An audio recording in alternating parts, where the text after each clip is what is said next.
For every footballer that is truly loved, there is one that is truly hated. And it's no surprise that Joey Barton fits into that second category perfectly. Unlike the love players in this video, I don't think there's a single person on earth who can say they like Barton. A football bad boy and branded as a bully by his teammates. Let's go through some of the most horrible things he did in his career. He was given a 4-month suspended prison sentence due to a bust-up with teammate Ousmane Diouf, as well as a 6-game ban. It left Diouf with cuts and bruises all over his face, as well as a detached retina, reportedly saying that he looked like Elephant Man the following morning. At a Man City Christmas party, youth star Jamie Tandy thought it'd be funny to set Joey's shirt on fire, which is the very least he deserved. Joey decided that putting out a cigar in the youngster's eye was worthy of payback. After the incident, the youngster said that his life fell apart, and he began battling with booze and gambling addictions. In 2008, he was sentenced to 6 months in prison for common assault during an incident in Liverpool city centre, punching a man 20 times in the face and breaking his teeth. Bearing in mind he was still on bail after his fight in training with Diouf, he was convicted of assault and served 77 days in prison.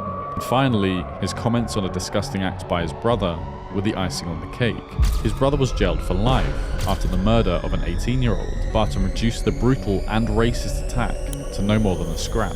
His mate, who's his cousin at the time, thought it'd be a fantastic idea when they were having a scrap to pull an ice axe out and swing it into somebody, and it stuck in his head. Joey has been done for a fray, for violence in a public place, for attacking a woman, he's on the charge of that, for attacking other managers, for punching his fellow teammates, and for stubbing a cigar out on one of his fellow players' eyes. Safe to say, the game really won't miss him. But whilst Joey Barton is known as the most hated man in football history, Heung-min Son is potentially the most loved in all of sports. From playing with his teammates' kids, to hiring a top chef to cook Korean food for the entire backroom staff, he's always found a way to put a smile on everyone's face. In a friendly against Chile, he intervened to break up an argument between two players on the opposition team. Gareth Bale even went as far to say that he's the nicest man in football. He literally is. No matter what it is, he's always happy apart from when we lose. Then he's sad for a couple of hours, but then his smile quickly comes back. He's an amazing guy. He's definitely the nicest guy on the planet. He donated £100,000 to rescue operations after a forest fire in his hometown, stating, "I think it's something that I should do when there's a big disaster in my home country. I believe money does not matter.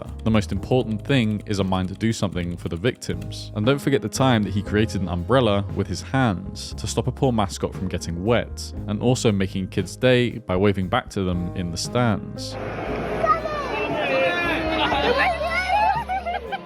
He was and is truly loved by his teammates, and you can see that in these messages from them. It's been a privilege, great guy, great footballer. I think we joined the club at the same time. We had some amazing moments on and off the pitch. You're like a brother to me. It was a privilege playing with you at the time there, really enjoyed it. It'll be hard to find a player as loved as Son, but we'll try. But it won't be hard to find someone who is more hated, and Kurt Zouma fits the bill. In 2022, a video was leaked of the West Ham defender trying to attack his cat, and as you can imagine, there was outrage. In the case of Kurt Zouma, it was the kicking of the cat in the abdomen and slapping it in the head. And the fact he treats his cat like that, and his brother's filming it, and he thinks it's all okay, that is really upsets me, actually. From being booed every time he touched the ball,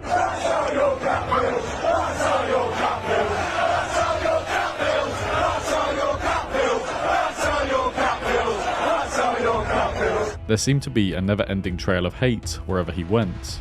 He was charged with animal cruelty, fined £9,000, and ordered to do 180 hours of community service. He was punished by West Ham in the form of missing out on his next 2 weeks of wages. Fans still boo him today, but I'm not sure if that bothers him as much as the fact that he lost his Adidas sponsorship. But a player who may be lesser known for his good deeds than he should be is English superstar Jack Grealish.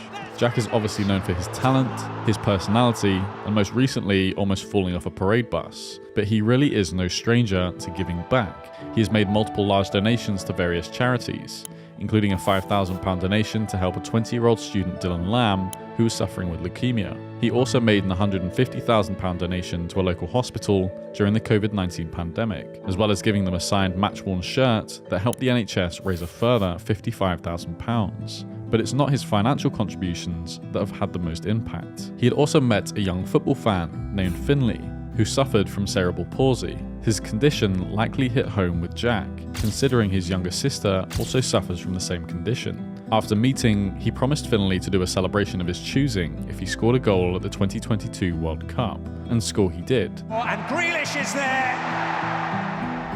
Manchester combination. Dedicating it to his young fan that he had only met a month ago.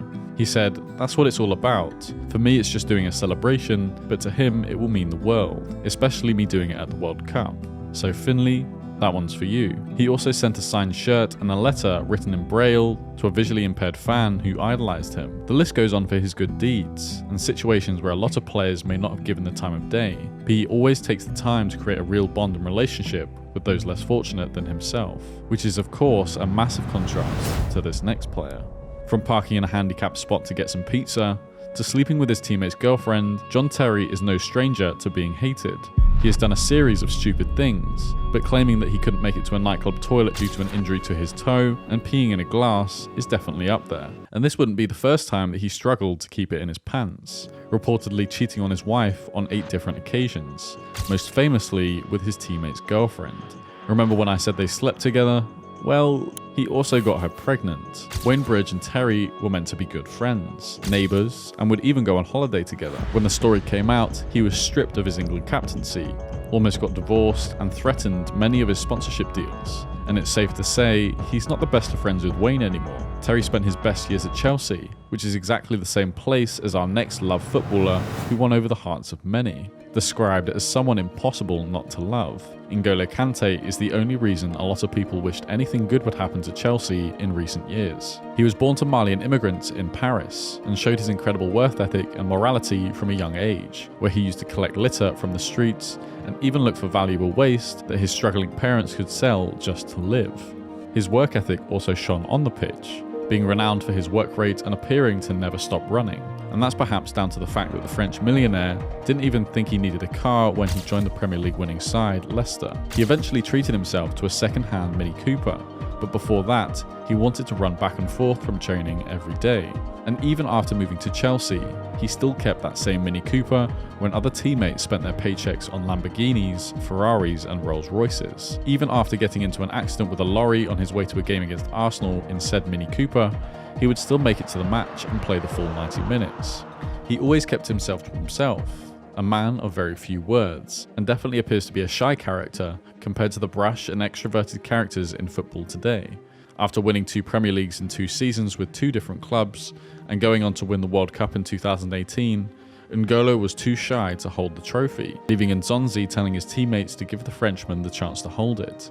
After those achievements, he signed a 5-year contract for £300,000 a week with Chelsea, but when agents, accountants and probably teammates suggested different ways to be paid through an offshore company to avoid tax, he refused, with Blaise Matuidi saying he wasn't surprised. He's perfect, he doesn't cheat. But Liverpool fans will tell you the exact opposite about this next player. Probably the most hated man by Scousers ever, and for a very good reason. Starting off as a golden boy, 1 million off the transfer record and being praised by Liverpool legend John Barnes, the story of El Hadji Diouf started off so well, until it didn't. After his first game at the club, For goal, determined. Oh! What a way to introduce yourself to Anfield! There's a flick on. Oh, dear me, now we're in a top end for Diouf. he then went on to go downhill, and fast. Jamie Carragher labelled him as the worst player he'd ever played with. I arrived for pre-season training anticipating my first view of the players who turn us into title winners, and I went home with depression. Criticised for his attitude and the fact that he didn't care if Liverpool won or lost, he'd sum up his start to the club in 2003 by spitting on a fan for seemingly no reason in the 87th minute of a UEFA Cup game, getting a 2-match ban and multiple fines. He'd later be investigated by the police for spitting on an 11-year-old Middlesbrough fan whilst playing for Bolton, and then once again he'd be banned for 3 matches. He'd then swear at a ball boy in an away game against Everton, and even start a fight with his teammates who had a broken leg at the time, causing his manager Neil Warnock to call him a sewer rat, but then retract his statement saying it would be offensive to sewer rats. He even caused problems north of the border, in a loan spell at Rangers, provoking Celtic fans and players every time they played in the derby, even causing a Celtic fan to be given a 3-month jail sentence for racially abusing him because he hated him that much. With enough spit to fill a football pitch, it's still no wonder that he has gone down as one of English football's most hated players. But that can't be said for our next English player. If you ask United fans about Rashford, you'll get a series of varying responses. Some will say he's United's wonder boy, and some will say he's lazy and shit. But if you ask anyone else in England, they'll say he's somewhat of a hero. During COVID, there were a series of poor choices made by the British government that made the lives of the less fortunate even harder, and Rashford, being brought up in a less privileged environment, used his platform for good. His first order of business was to ensure that underprivileged children across the country were able to get access to free school meals, with the government looking to end that initiative, leaving millions of children to starve. Challenging the British Prime Minister, he managed to get the government to commit £400 million to support vulnerable children, and then also generated a further £20 million worth of additional donations to the Fair Share charity. He also convinced a book publisher to donate 50,000 books to children, as well as launching a book club for children who couldn't afford to read, stating that he only read his first book at 17. A footballer will rarely commit so much time and effort outside of football and use their platform for good. But still, alongside a series of public and private donations, Rashford is a role model for all athletes. But a player that is a role model for their ability, but not their behaviour, is one of the world's best ever strikers, scoring goals for fun and doing a bit of nibbling on the side. Is none other than Luis Suarez. It definitely depends on who you support or where you're from to decide how much you hate Louis, but let's just say I can't see him going to Ghana anytime soon. The 2010 World Cup saw his native Uruguay go against Ghana in the quarterfinals. In the closing minutes of the game, Ghana had a shot on goal that had beaten the keeper and was sailing into the net, but Louis wasn't going to let that happen, saving the ball with his hand. After being sent off, Ghana received a penalty. Ghana then missed that penalty, and Ghana would go on to be knocked out of the tournament altogether. And not only that, he doubled down. I don't say the apologize about that, because I take the handball, the Ghana player miss a penalty, not me. I can say apologize if I take a tackles and take injury the player and take a red card. Maybe I can say apologize. But in this situation, I take a red card, the ref say penalty, it's not my fault because I don't miss the penalty. But Louis' controversies don't stop there.